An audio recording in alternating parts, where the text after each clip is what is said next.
Hi, we're here with Lee Labrada and his son Hunter. Hunter, following your dad's footsteps, how does that feel?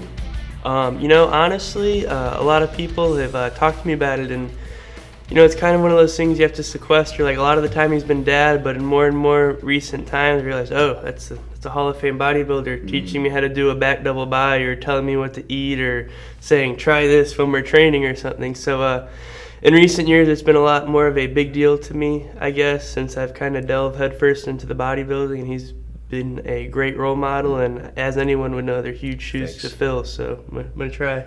Thanks. Well, but judging by the size of him, he's already filling the shoes. But now the competition aspect obviously is on the horizon.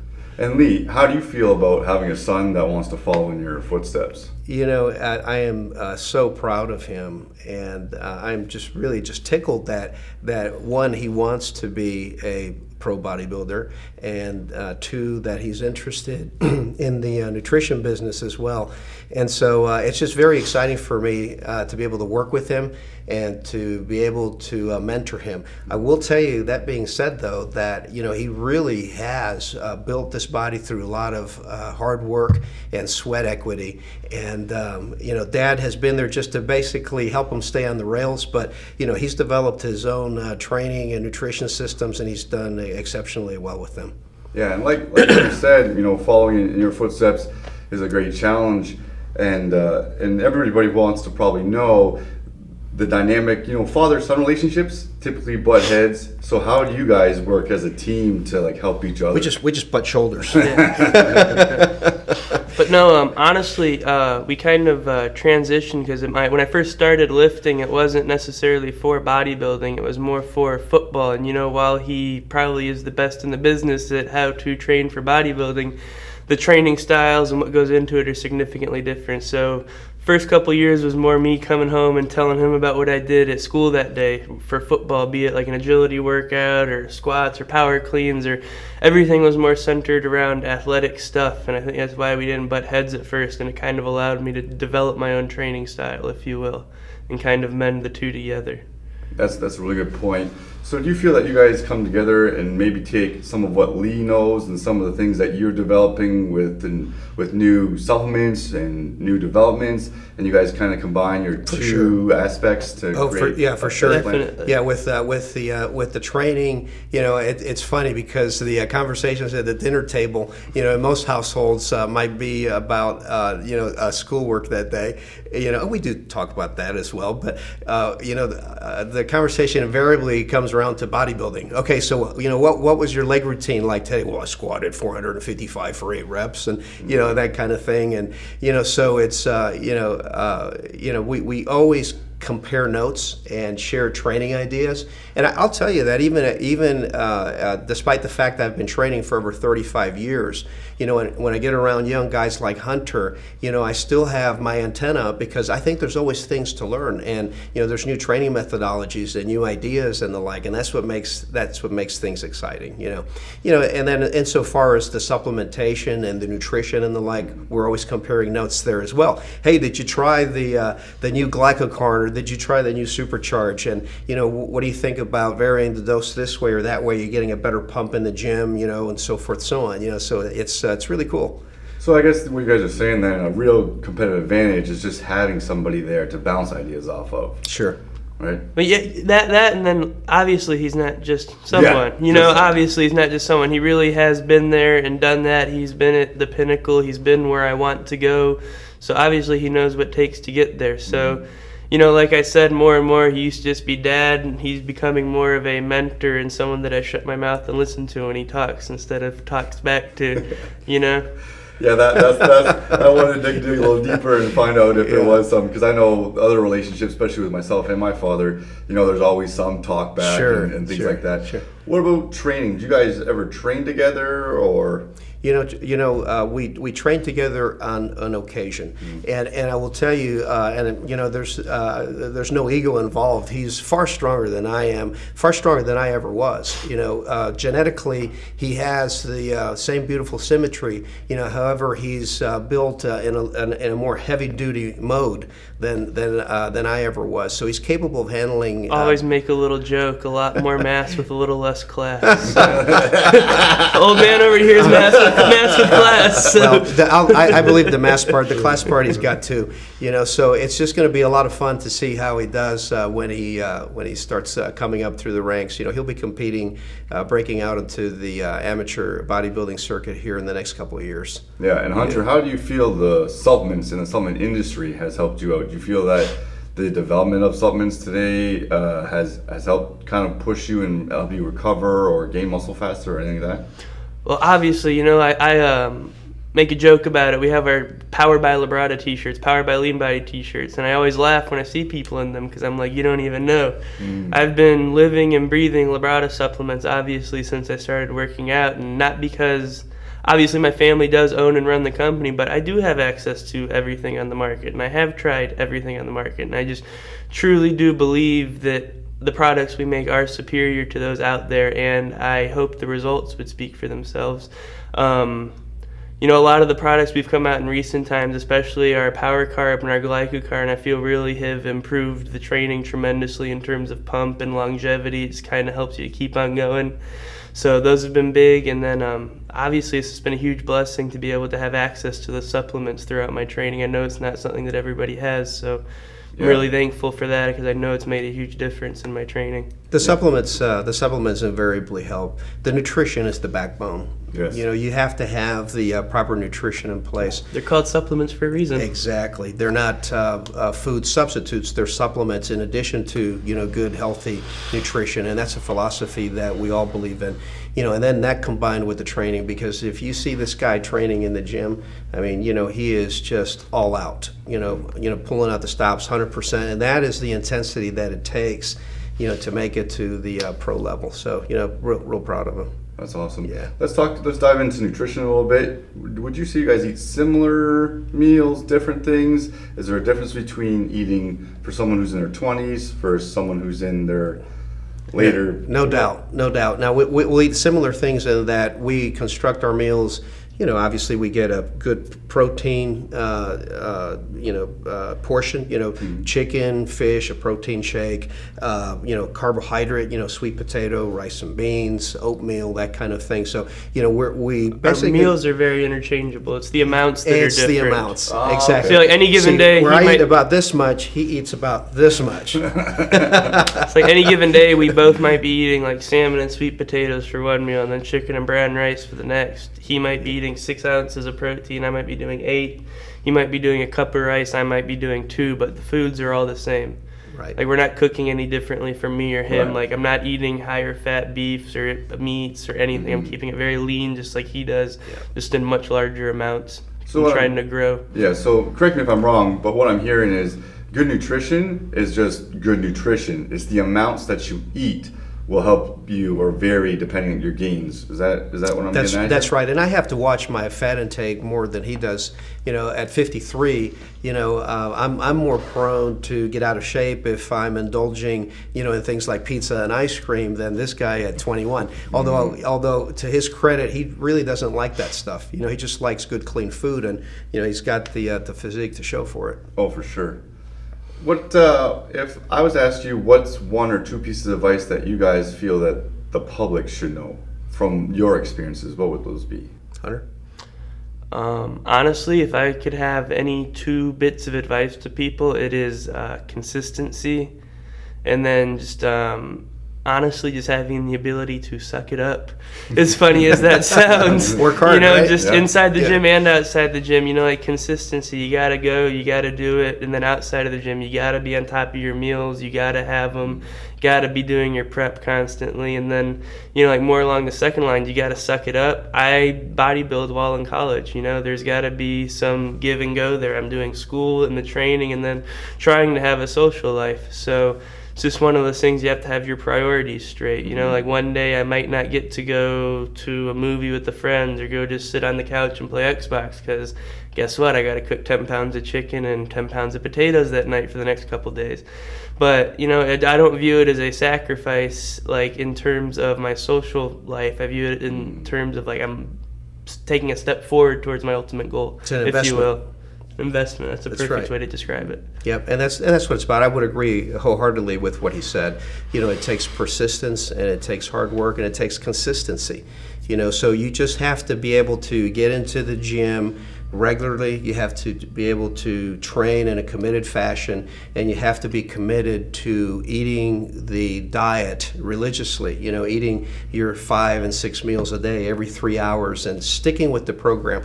A lot of trainees don't stick with bodybuilding long enough to see real results, or if they do it in a haphazard fashion. They're not consistent.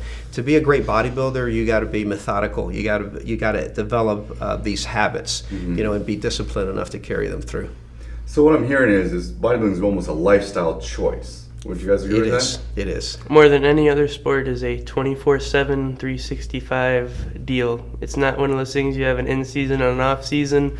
When you're not competing, you're growing, and when you're not growing, you're getting ready for a show. So it's just year in, year out, day in, day out. There's no off days. I know it sounds corny, but That's what it takes. Yeah, now we all know that Lee's an extremely accomplished bodybuilder. Thank you. A Hall of Famer, very, very well respected in the industry. So what do you, as a 21-year-old college student, do you feel that the sacrifices sometimes are almost too hard? Because of course, one of the leading things, I'm sure some of the other people looking up to you are going to ask and say, well, what about my friends? You know, my friends are going to try and convince me to go do this or go eat out or, you know, not get enough sleep or skip training. How do you deal with that on a day-to-day basis? you know, a lot of the time I've just kind of come to realize that something that me and my girlfriend laugh about, it's called FOMO, fear of missing out. And you know, 9 times out of 10, you aren't going to be missing anything telling your friends, sorry, I got to cook my chickens tonight, or I got to go to the gym for an hour and a half. Chances are, when you get done, they're still going to be sitting on the couch playing Xbox or studying or doing this or that. You didn't miss anything. You just had a fear that you missed something, you know, like that you're selling yourself short socially because you missed out on playing Call of Duty with your friends, you know, like you're always going to be able to do that. And it's just got, like, you can do both. Like, why not do both? That's the way I've always kind of seen things. Right. Now, we can see with you guys the importance of having a mentor, a friend, someone to give you some advice. What do you feel that other people should do? Do you think it's important to have like-minded friends? Is it important to have people that will help you push you in your goals? Honestly, I think it makes a huge direct. I'm speaking on this just because this last year I lived with 2 other people in my house, and both of them were very into the bodybuilding lifestyle. And I can tell you it made a huge difference in terms of what we were just talking about. You know, like instead of feeling like I was missing out, it was my 2 friends in the kitchen cooking with me. You know, on the other hand of the argument, the food was gone in a day or 2 instead of 3 or 4 days like it would have been if it was just me. But it definitely helps out being around like-minded people, and I'm sure you could say something more about that. For sure. I mean, you're going to rise to the level or sink to the level of the people that you associate yourself with. You know, if you want positive results, you have to associate yourself with positive people, with like-minded people. You know, because that is the, for better or for worse, you know, we are social animals, and we are heavily influenced by the people in our lives. You know, so I make it a point to associate only with positive people. You know, and really, avoid negativity as much as possible. It's really one of the keys to success. Awesome. Now let's talk a little bit about macro and micro goals. Of course, you have smaller goals that you want to reach month to month, and ultimately, Hunter, your goal will probably be become one of the best bodybuilders in the world in the next few years. So when people always come up to you and say, "Oh, when are you going to start building? When are you going to start bodybuilding?" How do you approach giving them an answer? Is it more or less just a day-to-day thing, or? You know, honestly, it's just one of those things that there's no set timestamp on it. It's not like I have 2016 this date picked out, or 2015 this date. It's just kind of a collective thing, I guess, between me and him whenever we can honestly just take a look at myself in the mirror and go, okay, you're ready. Well, and he's making progress month after month. Right. And I think it's, within a couple of years, he'll be on the stage at the nationals, at the national level. I really think that he can do that. We do have goals for him. I think that he's patient, and realizes that it takes time to build a great physique, and no great physique should be revealed before it's time, right? Right, exactly. I think that kind of ties in really well to what we just said a couple minutes ago with lifestyle choices, right? Bodybuilding is a lifestyle choice, so it really is hard to put an end date on it when it's just consistent, healthy, That's right.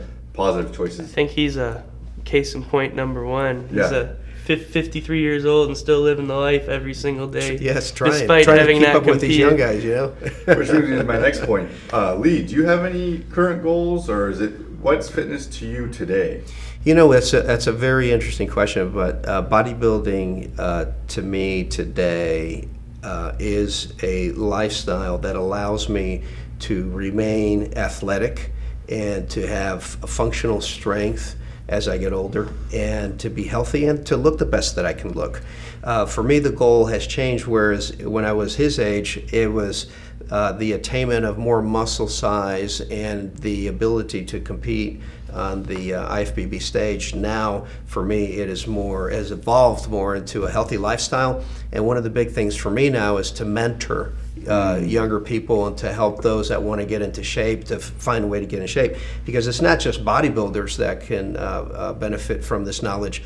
It's everyday lay people. We've got an obesity crisis in this country, and bodybuilding is the key. If you train with weights, if you do the cardio, if you eat the diet, the bodybuilding diet, you will get better. You will drop fat and put on muscle, and I think that's the key.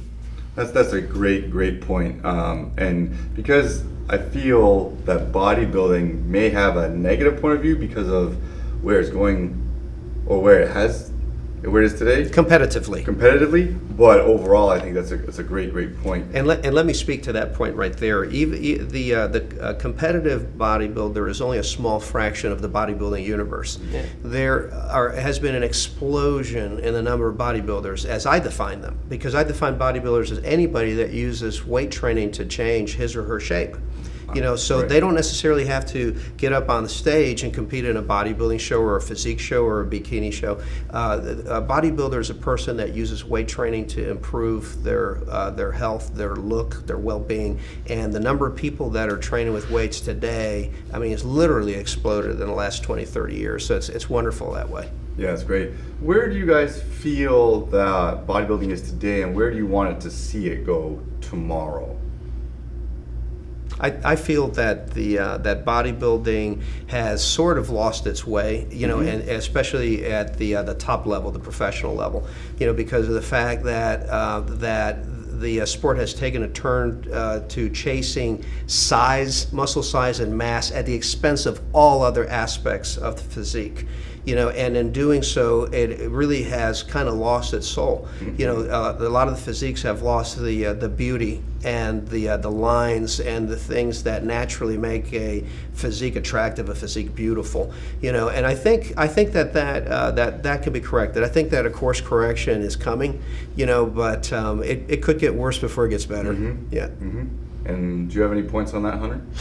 I just kind of what he said. I have all the appreciation and respect in the world for the top level guys right now. I just it has gone in a direction to where it has become, the look of the guys has become totally unattainable. It's totally out of this world, unbelievable to people.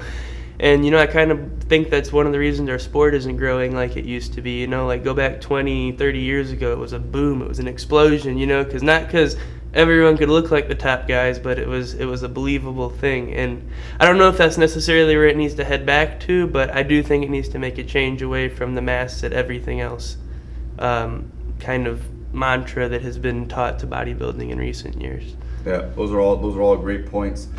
Is there anything that you guys want to touch on in particular? I think we have covered a lot this morning, and we appreciate the opportunity, and certainly I'm very proud of Hunter and what he's doing, and I'll tell you what, I'll just leave you with this: watch out for him in a couple of years. That's great, guys. I appreciate your time today.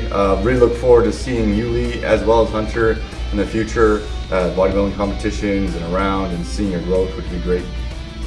Thank you. Awesome. Thank you.